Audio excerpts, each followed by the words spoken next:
여러분 안녕하십니까? 채널K 뉴스입니다. 도를 넘고 있는데 규제할 힘이 없습니다. 오바마 대통령은 총기 규제 행정명령을 발표하며 총기 희생자들 생각에 눈물을 보였습니다. 하지만 전국 총기협회는 최근 뉴욕주 의원이 발의한 탄환 판매 규제 법안이 역사상 가장 터무니없는 법안이라며 조롱했습니다. 지난 4일 전국총기협회는 웹 매거진 어메리카스 포스트 프리덤의 민주당 록산느 퍼서드 주 상원의원과 조앤 사이먼 주 하원의원 사진 옆에 나란히 네 발의 탄환을 놓은 사진을 게재했습니다. 이어 트위터에도 같은 사진을 올리며 최근 두 의원이 발의한 탄환 판매 규제 법안이 역대 가장 터무니없는 법안이라며 비판했습니다. 마크 최스넛 에디터는 사진과 함께 게재한 사설에서 뉴욕주 총기 소유자들은 정치인들의 말도 안 되는 총기 규제에 반대한다는 강력한 메시지를 전달해야 한다고 강조했습니다. 이와 관련해 퍼사드 의원은 전국 총기협회의 행동이 무책임하다고 비판했습니다. 한편 그레고 에버 텍사스 주지사 역시 오바마 대통령이 발표한 총기 규제 행정명령을 조롱하고 나섰습니다. 에버 주지사는 5일 자신의 트위터에 새로 구입한 권총을 들고 찍은 사진을 게시하고 자랑하는 글을 올렸습니다. 또 이날 성명을 발표하고 오바마 대통령의 총기 규제 행정명령은 권리장전의 목적과 본질을 짓밟는다고 강조했습니다. 정치인들의 입장 바꾸기는 자연스럽기까지 합니다. 공화당 대선 후보 테드 크루즈 연방 상원의원의 반이민적인 홍보 영상이 파문을 일으키고 있습니다. 뉴욕타임즈에 따르면 크루즈 의원은 5일 자신의 이민 정책을 홍보하는 60초 분량의 캠페인 홍보 동영상을 공개했습니다. 이 영상은 불체자의 불법 입국을 암시하는 듯 정장을 입은 수십 명의 남녀가 사막과 강을 힘겹게 건너오는 영상이 40초간 지속되다 크루즈 의원이 등장합니다. 이어 크루즈 의원은 대선 후보가 되면 국경 수비 인원을 3배로 늘리는 등 수비를 강화해 안전한 미국을 만들겠다고 주장하고 있습니다. 이 영상이 공개되자 친이민 단체들은 강력하게 반발하고 있습니다. 크루즈 의원은 2013년까지만 해도 이민자들이 미국의 경제 발전에 엄청난 도움을 주고 있다며 합법적 이민 정책을 옹호하는 듯한 주장을 하기도 했습니다. 하지만 지난해 12월에는 고용주가 H-1B 비자 소지자의 연봉을 11만 달러 이상으로 책정하도록 의무화하는 미국인 일자리 우선 법안을 상정하는 등 반이민적 행보를 보이고 있습니다. 오바마 케어 무효화 법안이 상하원을 통과하면서 위태로운 상황에 빠졌습니다. 오바마 대통령이 거부권을 행사한다 해도 재의결을 확신할 수 없는 상태입니다. 오바마 케어의 핵심 조항을 무력화시키는 법안은 이미 지난해 12월 상원을 통과한 상태로 오바마 대통령에게 보내졌습니다. 오바마 대통령은 이미 거부권 행사를 예고한 상태입니다. 하지만 공화당의 수차례 시도 끝에 실제적으로 상하원을 통과한 것은 이번이 최초라는 점에서 상징적 의미가 있습니다. 폴 라이언 하원 의장은 이번 법안의 의회 통과는 오바마 케어가 제대로 작동하지 않는다는 것을 의미한다고 밝혔습니다. 찬성 240, 반대 181로 하원의 승인을 받은 법안은 메디케이드 확대와 저소득층 대상 건강보험 지원금 제공, 의료기기 소비세 부과, 기업이 직원들에게 고가의 보험을 제공할 경우 이에 부가세를 붙이는 캐딜락 세금 부과 등을 폐지하도록 하는 내용이 담겼습니다. 사실상 오바마 케어가 시행될 수 없도록 하는 셈입니다. 한편 오바마 대통령이 거부권을 행사할 경우에는 재의결 절차를 밟게 되는데 이 경우 제적 의원 3분의 2 이상의 찬성이 필요합니다. 뉴저지 리치필드 시 의원으로 활동 중인 데니스 심 의원이 두 번째 임기를 시작하는 선서식을 가졌습니다. 심 의원은 이번 임기 중에 타운홀 이전과 그랜드 애비뉴 재개발을 위해 노력하겠다고 밝혔습니다. 정세진 기자입니다. 지난 2013년 한인 최초로 리치필드 시의원이 된 데니스 심 의원이 두 번째 임기를 시작했습니다. 어제 저녁 리치필드 고등학교 강당에서 열린 선서식에 부인과 함께 참석한 심 의원은 타운 주민들 앞에서 앞으로 3년 동안 시의원직을 성실히 수행할 것을 다짐했습니다. 재선에 성공한 심 의원은 이번 임기 중 지역 개발을 첫 번째 목표로 삼았습니다. 먼저 오래된 타운홀 이전을 추진하고 그동안 답보 상태에 있던 그랜드 애비뉴 주변 재개발 사업도 본격적으로 착수하겠다는 계획입니다.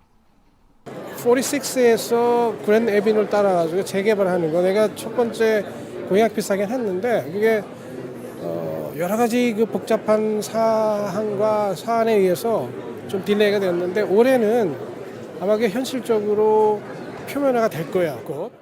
심 의원은 그랜드 에비뉴 재개발 사업은 지역 한인들에게 쇼핑의 편의를 제공하고 나아가 주변 부동산 가치 상승과 한인 비즈니스 활성화에도 큰 도움이 될 것으로 기대한다고 밝혔습니다. 재선에 성공한 심 의원의 임기는 2018년 12월까지입니다. 채널 K 뉴스 정세진입니다. 뉴욕주 스루웨이를 이용하는 운전자에게 세제 혜택이 제공됩니다. 앞으로 5년간 통행료도 동결됩니다. 앤드류 쿠오모 뉴욕주지사는 6일 2016년 주요 의제를 발표하면서 스루웨이 통행료를 동결시키고 운전자에게 세제 혜택을 제공하는 계획안을 발표했습니다. 뉴욕주 정부 차원의 지원금 10억 달러를 투입해 향후 5년간 통행료를 올리지 않고 스루웨이를 자주 이용하는 운전자들에게는 세액공제 혜택을 주겠다는 방안입니다. 이지패스를 이용해 연 50달러 이상의 통행료를 지불하는 일반 운전자와 연 100에서 9,999달러를 지불하는 일반 상용차나 트럭 운전자들은 50%의 세액공제를 받을 수 있습니다. 세액공제 프로그램이 시행되면 일반 운전자는 연 97달러, 상용 차량 운전자는 연 686달러, 트럭 운전자는 연 1,872달러를 절감할 수 있을 것으로 기대됩니다.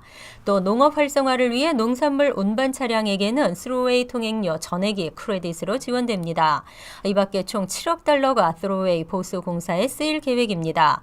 쿠오모 주지사는 스루웨이 관련 계획을 포함한 뉴욕주 전체 예산안을 오는 13일 공개한다고 밝혔습니다.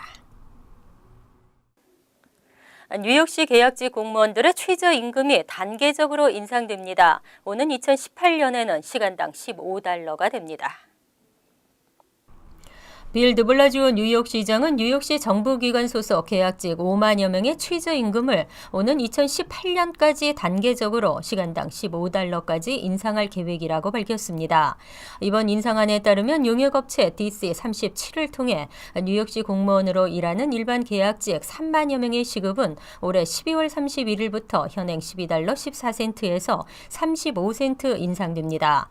2017년 12월 31일에는 13달러 50센트, 2018년 12월 31일에는 15달러까지 오릅니다. 일반 계약직 공무원은 학교와 건널목 안전요원, 취업교육 프로그램 직원 등이 해당됩니다. 이와는 별도로 보조교사나 가정 및 유아 도우미 등 소셜 서비스 관련 분야 계약직 공무원들은 현행 11달러 50센트에서 올해 12월 31일 12달러로 2017년 12월 31일부터는 시소속 직원들과 같은 금액으로 인상됩니다. 드블라지오 뉴욕시장은 조만간 관련 지역 노조 및 소셜 서비스 기관 관계자들로부터 시정부 계약직 공무원들의 최저임금을 보장한다는 서명을 받을 예정입니다. 맨해튼 펜스테이션이 초현대식으로 탈바꿈하게 됩니다.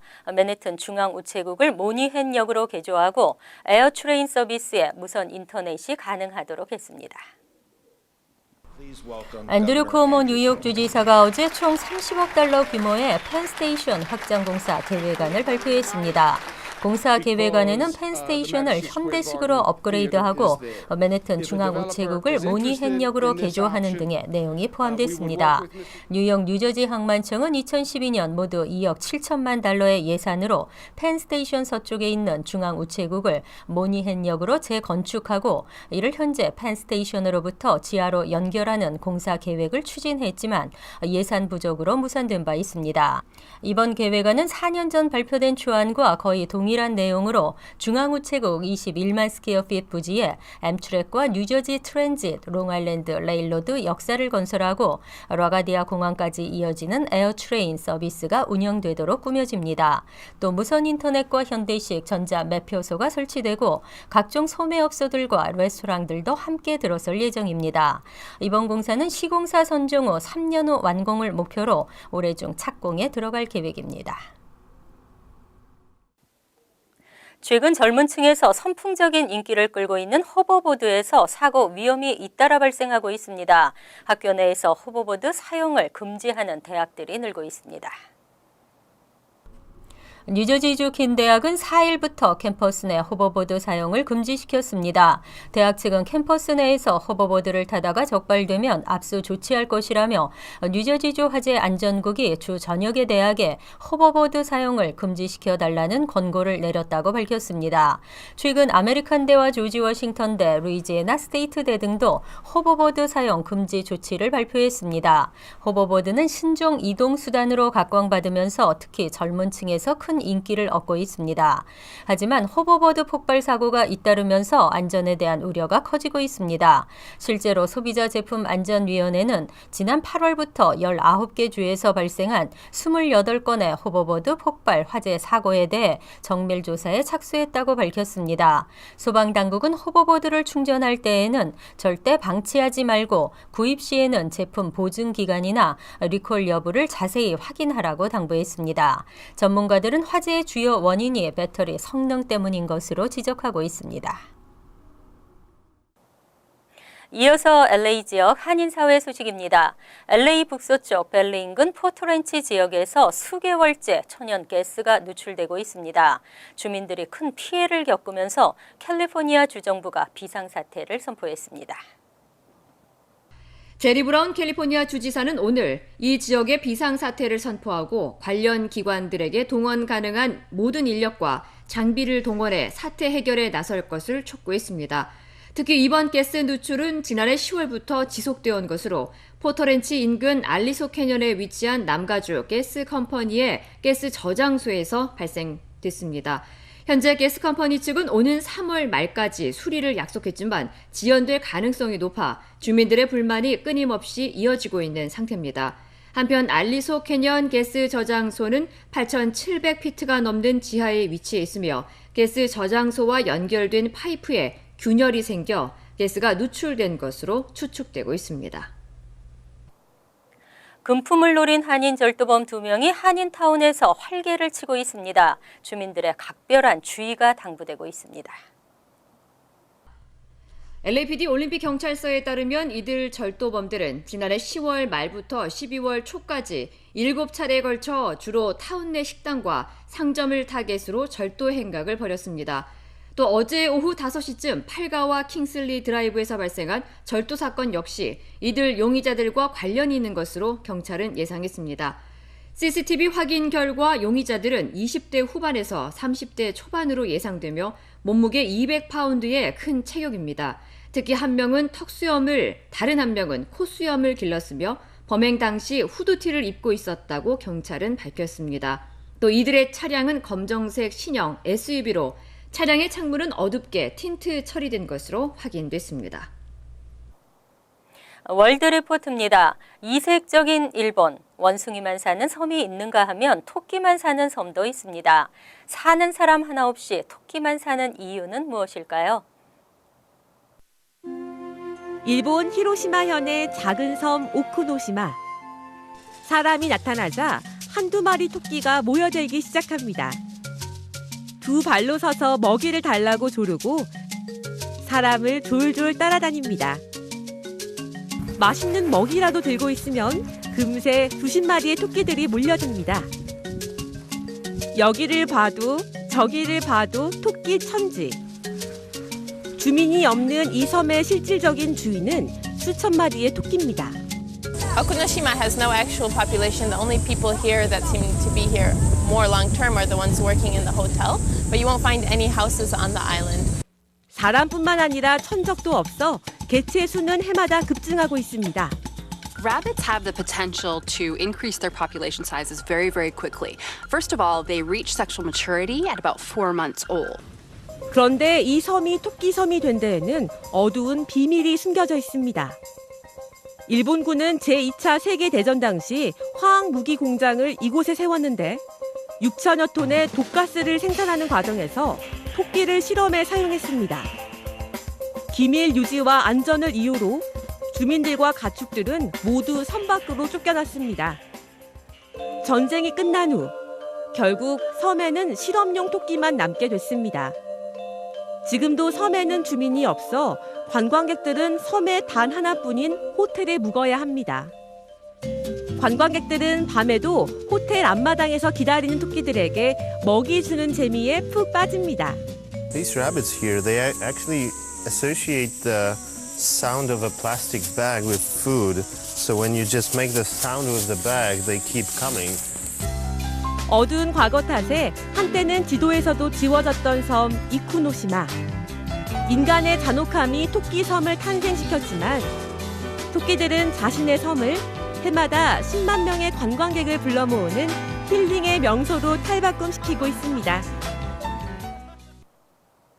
간추린 소식입니다. 한일 정부 간의 위안부 문제 해결 합의에 무효를 주장하는 집회가 뉴욕과 뉴저지에서 잇따라 열리고 있습니다. 매주 수요일 정기적으로 열려온 수요 집회가 어제는 맨해튼 일본 총영사관과 뉴저지 펠팍 위안부 기린비 앞에서 동시에 열렸습니다. 집회는 굴욕적인 매국 협상을 철회하라는 플래카드를 내걸고 일본을 비난하며 역사는 돈으로 맞바꿀 수 없다고 주장했습니다. 집회는 워싱턴 DC를 비롯 한국과 유럽에서도 동시에 열렸습니다. 2016년도 인텔 학생과학수학 경시대회 준결승에 뉴욕, 뉴저지 출신 한인 고교생 12명이 진출했습니다. 뉴욕에서는 필립 리, 케빈 장, 에밀리 베, 브라이언 오 등이, 뉴저지에서는 데이빗 강, 레이첼 한 등입니다. 이들에게는 $1,000의 상금이 수여되며 재학 중인 학교에도 동일 규모의 상금이 지급됩니다. 전국적으로는 모두 30명의 한인이 포함된 것으로 집계됐습니다. 지난 1999년 전북에서 뺑소니 교통사고를 내 상대방을 숨지게 하고 달아난 49세 손모 씨가 사고 발생 16년 만에 실형을 받았습니다. 손 씨는 그 후 미국으로 도피해 살다 지난해 미국에서 영주권 신청을 하면서 꼬리가 밟혀 사법당국에 체포됐습니다. 손 씨는 사고 후 경기도 친척집에 머물며 사고 차량을 매각한 뒤 홍콩으로 출국했다가 미국으로 이주해 세탁소를 운영하며 결혼하고 자녀까지 두었던 것으로 나타났습니다. 지난해 4월 이후 조지아, 플로리다, 사우스캐롤라이나, 테네시, 노스캐롤라이나주의 보석상 6곳에서 무려 $400만 어치의 귀금속을 턴 백인 여성 무장 강도를 연방 수사국이 쫓고 있습니다. 이 여성은 지난 4일에도 노스캐롤라이나주 메베인의 보석상에서 강도 행각을 벌였는데 얼굴을 그대로 드러낸 채 가게 CCTV를 빤히 바라보는 모습이 찍혔습니다. 이날 그녀는 직원들을 뒷방으로 몰아넣고 양손을 결박한 후 보석들을 훔쳤습니다. 환율과 증권 소식입니다.